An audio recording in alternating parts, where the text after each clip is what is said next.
मंच पर उनके उद्बोधन के लिए मैं आपको आमंत्रित करती हूं। आप यहां आए और हम सबों को अनुग्रहित करें। भारत माता की, भारत माता की। कटिहार के ई पावन धरती के हम नमन करिए છીએ।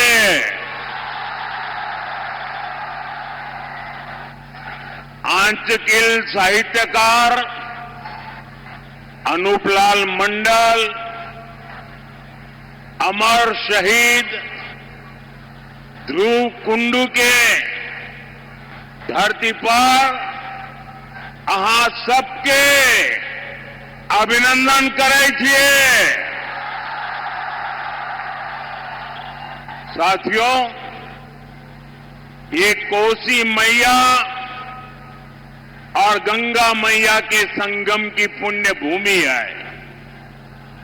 इस धरती पर शीतला माता और मां पूर्ण देवी का आशीर्वाद है।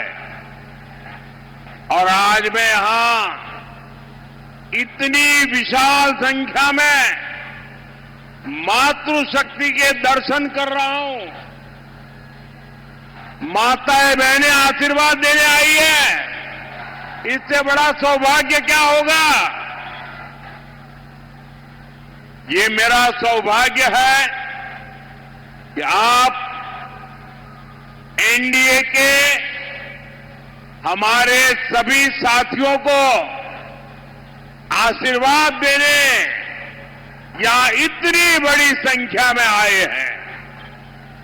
जितने लोग यहां दिखते हैं उससे ज्यादा लोग बाहर खड़े हैं, और जितने लोग यहां हैं उससे ज्यादा रोड पर आ रहे हैं। इतनी बड़ी तादाद में जब आप आए हैं तो आपको मेरी एक बात याद रखनी है। आपका एक वोट, आपका एक वोट बिहार को जंगल राज से सुशासन राज में लाया है। अब आपका एक वोट बिहार को समृद्ध बनाएगा, बिहार को विकसित बनाएगा, बिहार में सुशासन की सरकार इसकी वापसी पक्का करेगा। साथियों, आपको मेरा एक और काम करना है। मेरा एक काम करोगे आप लोग? जरा माताएं बहनें बताएं, करेंगे? जरा नौजवान बताएं, करेंगे? वहां जो नौजवान है आप वहीं खड़े रहिए। अब जगह नहीं है, आप आगे बढ़ ही नहीं सकते। आप जहां हैं वहीं खड़े रहिए। मेरी आवाज आप तक पहुंचेगी। आप मुझे देख नहीं पाएंगे, इसके लिए मैं आपकी क्षमा मांगता हूं, लेकिन मेरी आपसे प्रार्थना है आप जहां हैं वहीं रुकिए। आगे जगह ही नहीं है।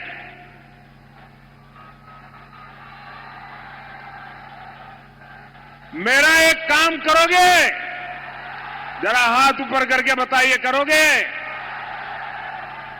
हमारे जो बिहार के भाई बहन छठ महापर्व के लिए गांव आए हैं, उनको मिलना और उनको कहना कि मोदी जी आए थे और मोदी जी ने कहा है कि अगर आपका वोट यहां है तो वोट दिए बिना जाना नहीं है। ये मेरी बात पहुंचा दोगे? ये मेरा संदेश उनको दे दोगे? देखिए, मैं देख रहा हूं माताएं बहनें ज्यादा उत्साहित हैं। आप इतना सारा काम कर रहे हैं तो आइए मेरे साथ कहिए, मैं कहूंगा फिर एक बार आप कहिएगा एनडीए सरकार। फिर एक बार, फिर एक बार, फिर एक बार बिहार में फिर से सुशासन सरकार। साथियों, बिहार की जनता राजनीति की पारखी है। जो कहा जाता है बिहार की जनता उससे आगे की बात समझ जाती है। आप आरजेडी कांग्रेस के जरा पोस्टरों को देखिए, जो सालों साल तक यहां मुख्यमंत्री रहे, जो बिहार में जंगल राज लाए, उनकी तस्वीरें पोस्टरों में या तो गायब है या तो एक कोने में छोटी सी तस्वीर रखी है, दूरबीन से भी दिखती नहीं है। अब मुझे बताइए भाई, जो इतने बड़े उनके लिए नेता थे, जिनके परिवार के सारे लोग चुनाव के मैदान में हैं, और फिर ये छुपा छुपाई क्यों हो रही है? अरे अपने पिता का नाम बोलने में, छुपाने में शर्म क्यों आ रही है? वो कौन सा पाप है जिसको आरजेडी वालों को बिहार के नौजवानों से छुपाना पड़ रहा है? साथियों, आपने एक और चीज भी नोटिस की होगी, इन लोगों के पोस्टरों में कांग्रेस लगभग गायब है। आरजेडी ने कांग्रेस को कट्टा दिखाकर मुख्यमंत्री का उम्मीदवार भी घोषित करवा लिया, और अब कांग्रेस को उसकी हैसियत भी दिखाई जा रही है। कांग्रेस के जो नामदार कुछ हफ्तों पहले तक बिहार में बड़े बड़े दावे कर रहे थे, उनकी तस्वीर और दावे दोनों को पोस्टर में से भी और घोषणा पत्र में भी आरजेडी ने बोना बना दिया है, बोना बना दिया है। आजकल आप ये भी देख रहे होंगे कि जो वादे, जो घोषणाएं आरजेडी के नेता कर रहे हैं, कांग्रेस के लोग ही उन पर विश्वास नहीं कर रहे हैं। जब मीडिया के लोग कांग्रेस के नेताओं में उनके मुंह में उंगली डाल डाल करके बुलवाते हैं, मीडिया वाले बार बार पूछते हैं, घोषणा पत्र बताइए भाई, क्या बताना चाहते हो? जब भी घोषणा पत्र की बात आते हैं, ये कांग्रेस वाले क्या करते हैं? वो कहते हैं भाई घोषणा पत्र के लिए जो पूछना है वो जंगल राज के युवराज से पूछो, हमें मत पूछो। साथियों, ये हाल है इनका। कांग्रेस और आरजेडी के बीच लंबे समय से एक भीषण झगड़ा चल रहा है।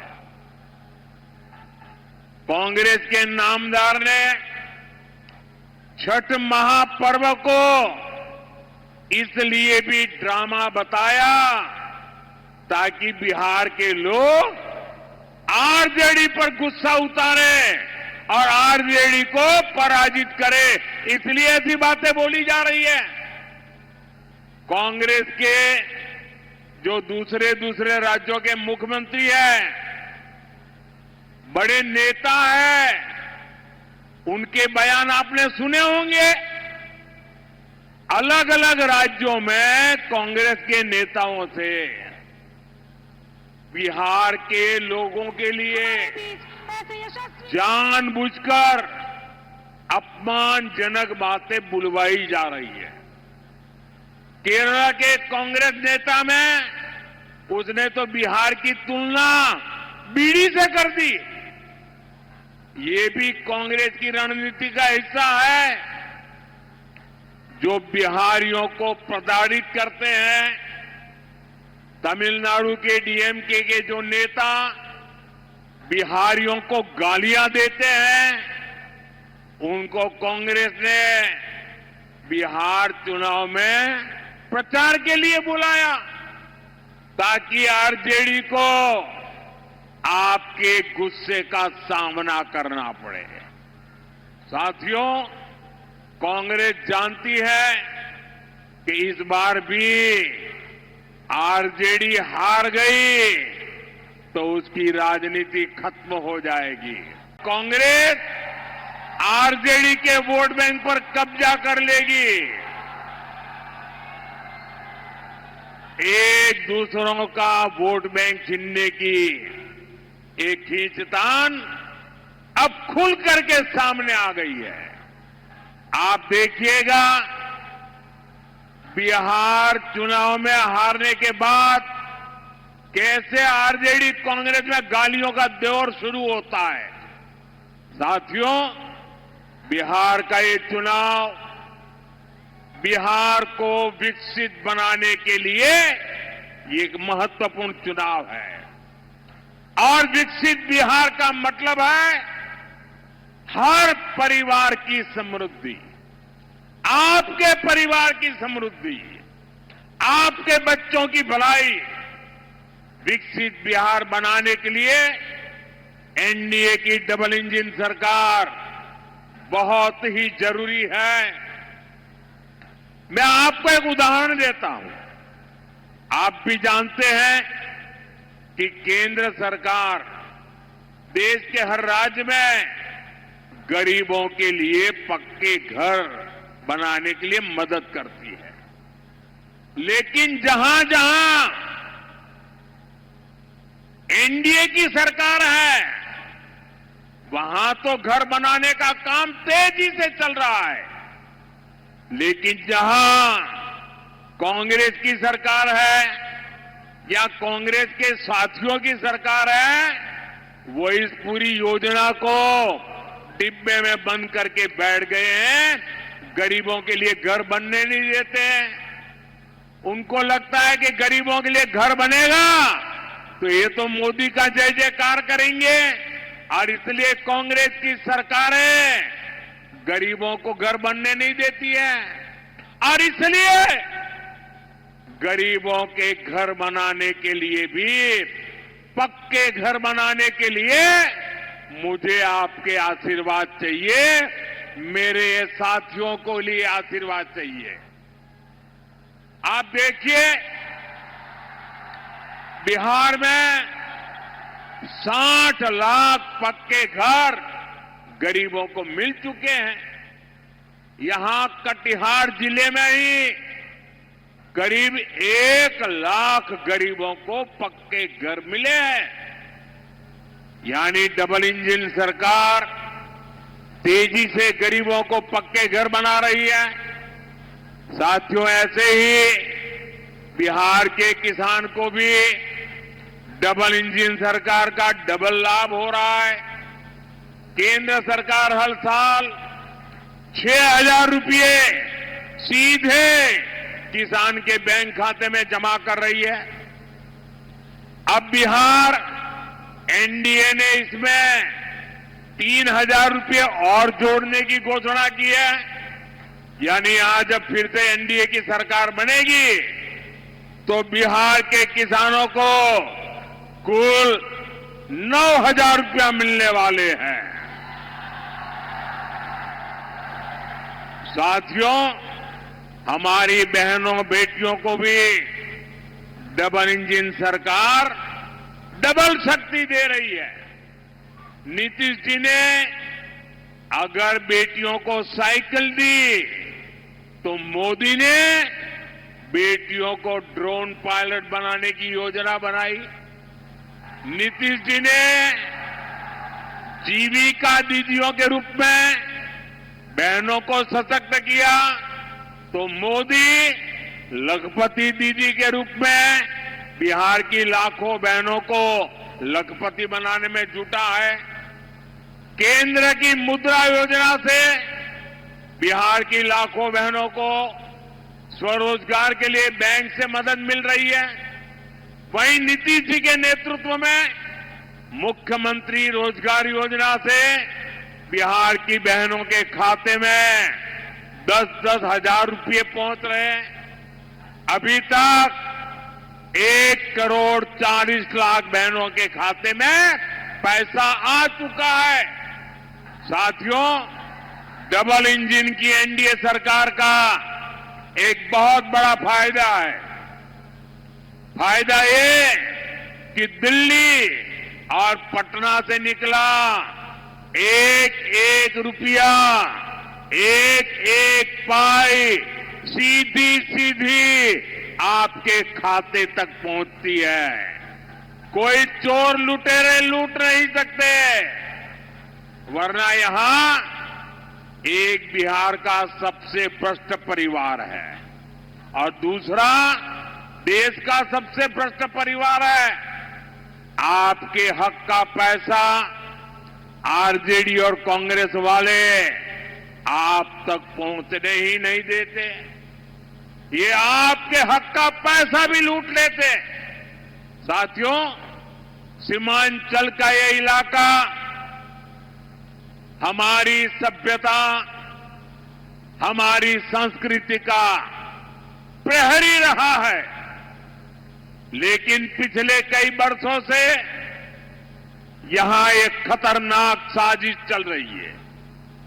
ये साजिश घुसपैठ की है। अररिया हो, किशनगंज हो, पूर्णिया हो या कटिहार, हर जगह ये कोशिश हुई कि यहां की आबादी का संतुलन बदल दिया जाए। कुछ वोट पाने के लिए आरजेडी और कांग्रेस बिहार को खतरे में डाल रहे हैं। आपके बच्चों के भविष्य को खतरे में डाल रहे हैं। आपकी बेटियों की जिंदगी को खतरे में डाल रहे हैं।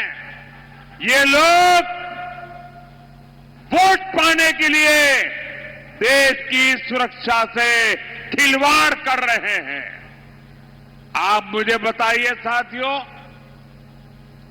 गरीब, दलित, महादलित, पिछड़े, अति पिछड़े, उनको जो मुफ्त राशन मिल रहा है, क्या ये मुफ्त राशन आपको मिलना चाहिए कि घुसपैठियों को मिलना चाहिए?